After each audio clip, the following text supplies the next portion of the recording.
কন্যা খেলেন আদর করেন, সব যত্ন করেন, তাহলে আপনি জানবেন একজন জান্নাতের একজন আপনি মেহেরবান মেহমান। তার মানে আপনি কন্যা সন্তানকে যতই ভালোবাসবেন তত আপনি বিশ্ব নবীর কাছাকাছি হয়ে যাবেন।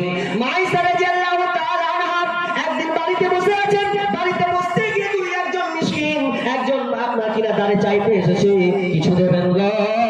মাইসা রাদিয়াল্লাহু তাআলা আনহা তার কাছে দুইটা খেজুর ছিল, একটা খেজুর এনে ওই মেয়েটাকে দিলেন।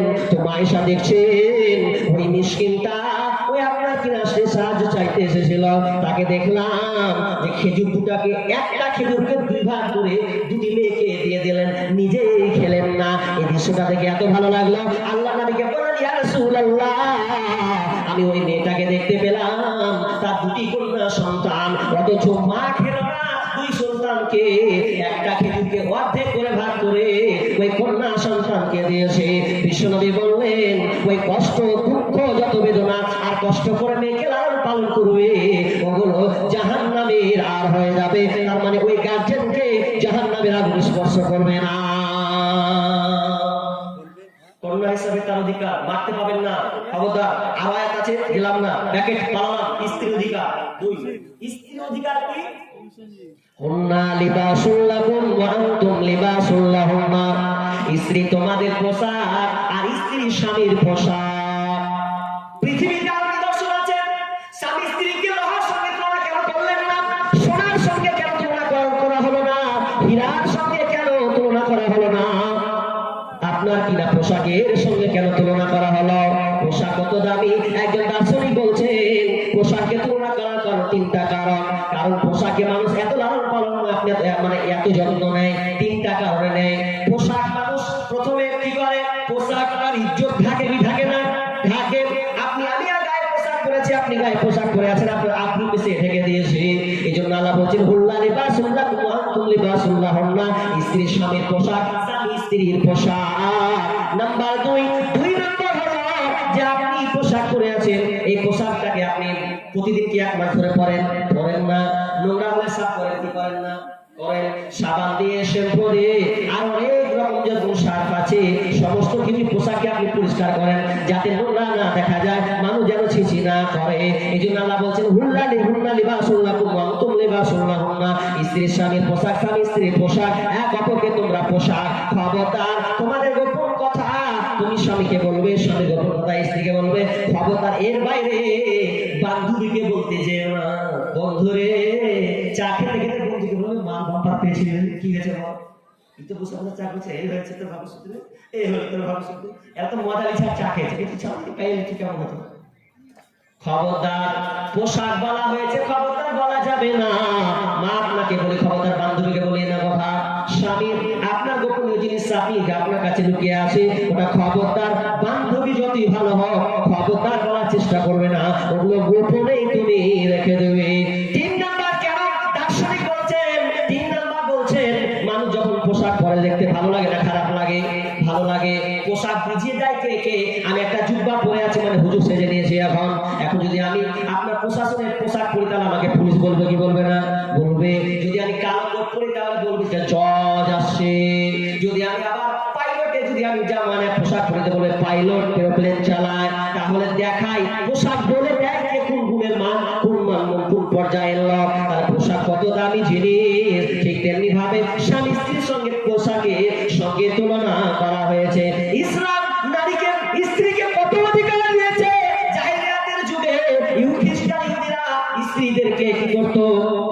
যদি মাসিক হতো, মেদ চালু হতো, পিরিয়ড চালু হতো, তাহলে ওই মেয়েটাকে ঘর থেকে বার করে দিত, যা থাকতে পাবি না। ইহুদিরা খ্রিস্টানরা কি করতো? ওই মেয়েকে নিত না, বলছে ছি ছি ছি তুই তোর হাই হয়েছে, তোর মাসিক হয়েছে, আর থাকতে পারে তুই ঘরে। কি করতে হবে? হ্যাঁ, ওই কোনা ঘরে রেখে দিত। কতদিন পর্যন্ত? 5 দিন, 4 দিন, 7 দিন পর্যন্ত, যতদিন পর্যন্ত ভালো না হতো ততদিন পর্যন্ত আশা করো হতো না। এমন কি শোনে না ওই মাসিক অবস্থায় যদি থালাটা কোনো পুরুষে হাত দিয়ে দেয় তাহলে পুরুষটাও না পাপ। কিন্তু ইসলাম বলে না না না না, ইসলাম কি বলছে? তোমার স্ত্রী পোশাক, ইয়া বিশ্বনবী বলছেন তোমার স্ত্রী খুব দামি জিনিস, ওর কাছে তোমার ভালোবাসা আছে, আনন্দ আছে, তুমি ওকে নিয়ে থাকবে, ওকে নিয়ে আনন্দ করবে, ফুর্তি করবে। কেবল শুধু তার সঙ্গে সম্পর্কটুকু বাকি রেখে তার সঙ্গে ভালো আচরণ করবে। মায়ের সামনে বর্ণনা করছে যে আমি যখন মাসিক অবস্থায় থাকতাম, আমার যখন মেন্স পিরিয়ড হতো, তখন বিশ্বনবী আমার সঙ্গে কি কি ব্যবহার করতেন তিনি বলছেন। আমি হাদিসটা কবিতার ছলে বলছি, কবিতার ছলে আমি বলছি। মা আয়েশা বলে আমি যে পানি পিতাম, ফিরে সেই পানি আমি নবীকে দিতাম। মা আয়েশা বলে আমি যে পানি পিতাম, ফিরে সেই পানি আমি নবীকে দিতাম। পিতাম যেখানে আমি মুখ লাগাইয়া, নবীজি পিতেন সেইখানে মুখ দিয়া। আর যে হাড়ের গোশত লাগাইয়া দাম, আমি ফিরে খাইতেন নবী লেগে যা। নিহাত থাকিতাম মানে নিহাত থাকিতাম আমি হায়েজের হালে, এইরকম করিতেন নবী লেগে নামে। আমার মুখের ঠায়ে ঠোঁট লাগাইয়া আমি গোশত খাইতেন আপে খুশিতে ভরিয়া। নিহাত থাকিতাম আমি হায়েজের হালে, এইরকম করিতেন নবী লেগে নামে। তবু ঘৃণা করে নাই নবীজি আমার, কত ভালোবাসিতেন বিবি দিগে তাও। মায়েশা বলছেন আমি হায়েজ অবস্থায় থাকতাম, অথচ আমার স্বামী আমার কোলে হিলান দিয়ে কোরআন তেলাওয়াত করতো, আমার সঙ্গে আলাপ আলোচনা করতো, একসঙ্গে গোসল করতাম, একসাথে খেতে বসতাম, এক অপরকে পানি টানাটানি করতাম, গোসানি খেতাম। তো বিশ্বনবী আমার কাছ থেকে গোছ ছিনিয়ে নিতেন, আমি যেখানে লাগাতাম ওখানটাই তিনি খুঁজে খুঁজে লাগাতেন। এত মহাব্বত, এত ভালোবাসতেন। ইসলাম নারীকে কত মর্যাদা দিয়েছে। মর্যাদা তো দিয়েছে দিয়েছে, আরব মহিলা আবার 12টা বাজিয়েছে। 12টা বাজায়নি কিভাবে? দুটা কথা, এটা বলে আমরা আলোচনা শেষ করছি। একটা 12টা বাজিয়েছে শাশুড়িরে। আমার বিয়ে হয়েছে বলে দিছি, তাই প্রথম বিয়ে করেছি। তো এবার আমি আমার স্ত্রী আমাকে উল্টোটাতে পানি খেয়েছে, তারপর আমাকে আগে দিয়েছে।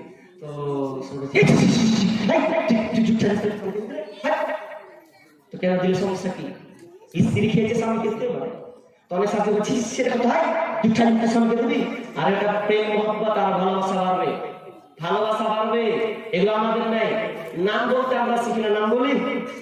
আচ্ছা বলি তোমার স্বামীর নাম কি? কি লজ্জা, তার স্বামীর নাম বলছি মানে লজ্জে স্বামীর নাম বলতে পারবে না। স্বামীর নাম বলে আর সম্পর্ক ভালোবাসবে। যদি আপনার সামনে সেন্টু হয় তো সেন্টু বলবে, হ্যাঁ সেন্টু শুনো, ভালো নাম থেকে ওটা সেন্টু করে ডাকবে। স্বামীর নাম ধরে ডাকেন, স্বামী স্ত্রী ধরে নাম ধরে রাখবে। কই রহিমা, লাইলি, ফুলকসি এসো ডাকবে, ব্যাপার নাই।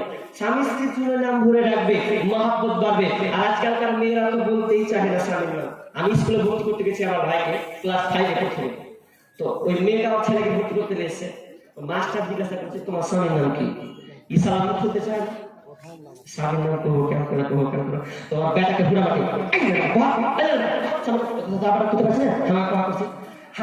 কি হলো? আপনার বলতে কিছু আছে, বেটাকে ঘোরা মেলা আছে বলতে এখানে কোনো সমস্যা আছে নেই, মানে খুবই মুশকিল। একটা আলেম একটা বক্তব্য দিতে টাইম নেই হয় এখন কেটে গেল শেষ। তো কাটতে কাটতে কি হলো যে একদিন গল্প বলে না যে একটা স্বামীর নাম হচ্ছে রহমাতুল্লাহ, স্বামীর নাম রহমাতুল্লাহ। তো এখন নামাজে ঢুকেছে, বুঝলেন, নামাজ পড়তে বসেছে। তো নামাজ পড়ছে, এবার তো জানা যাবে সালাম কি হয়ে যাবে। সালাম যখন দিচ্ছে যে উত্তর দিতে আসসালামু আলাইকুম ওয়া রাহমাতুল্লাহ, এই তো ভেড়া লাগবে যে সালাম এখানে স্বামীর নামাজে। তখন ওই কি বলে আসসালামু আলাইকুম সুফিয়ান, আসসালামু আলাইকুম সুফিয়ান, মানে রহমাতুল্লাহ বললেন গল্প। তো না, স্ত্রী স্বামীর নাম ডাকলে কোনো সমস্যা না, মহাব্বত ভাবে বলুন, নাম ডাকার চেষ্টা করুন, এগুলো সব জাহিলিয়া দূর করুন। আর কি হয়েছে, নারীকে সম্মান মর্যাদা দেওয়া হয়েছে, কিন্তু আজকালকার মেয়েরা মর্যাদা নেননি, বড় আর উল্টা কাজ করেছে, জাহিলিয়াতের মতন কাজ করেছে।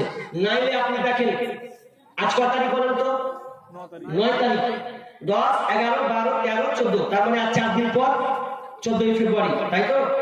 14 ভ্যালেন্টাইন দিবস, মানে বিশ্ব ভালোবাসা দিবস। এটা কোথা থেকে? রোমান খ্রিস্টানদের থেকে এসেছে। এটা ক্লোরিয়াস একজন, তার এই আবিষ্কার থেকে তাদের ওই ভ্যালেন্টাইন একজন নাম, ব্যক্তির নাম, তাকে হত্যা করে দেওয়া হয়েছিল। অনেক ঘটনা আছে, এখন বলছি না, বলার টাইম নেই, এই জন্য বলছি না। ইতিহাসগুলো দেখবেন, গুগলসে সার্চ দেন, ভ্যালেন্টাইন ভালোবাসা দিবস কিভাবে এলো। নোংরা বর্বরতা জঘন্য একটা কথা আজকে আমরা দেখতে পাচ্ছি। মুসলমানের বাচ্চাগুলো মানছি, মেয়েরা পর্যন্ত চলে যাচ্ছে ভ্যালেন্টাইন ডে ভালোবাসা প্রেমিককে পাকে ডাকছে, স্কুলের পাশেও ডাকছে। চলো 14ই ফেব্রুয়ারি আছে, যে মা বোন বাবজি খবরদার ছেলে মেয়েদিকে নজর রাখেন। ভ্যালেন্টাইন ডে কত নোংরা, কত যে খারাপ।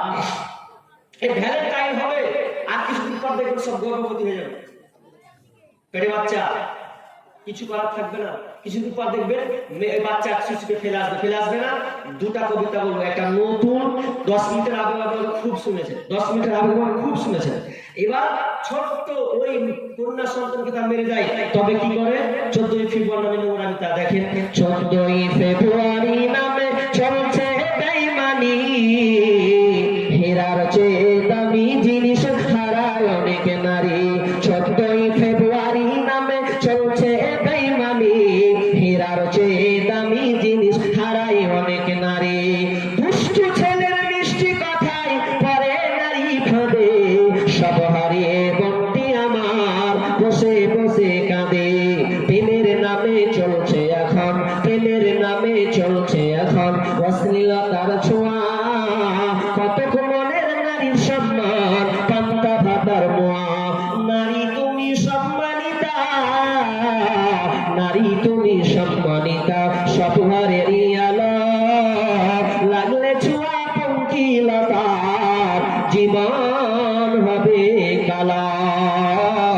ওই মা বোন কি করে, ওই আপনার প্রেমিকের পাল্লায় পড়ে 14ই ফেব্রুয়ারি নামে নিজের ইজ্জতকে নষ্ট করে দেয়, আর প্রেমিকের কাছে তার শরীর মাত্রটাকে বিলিয়ে দেয়।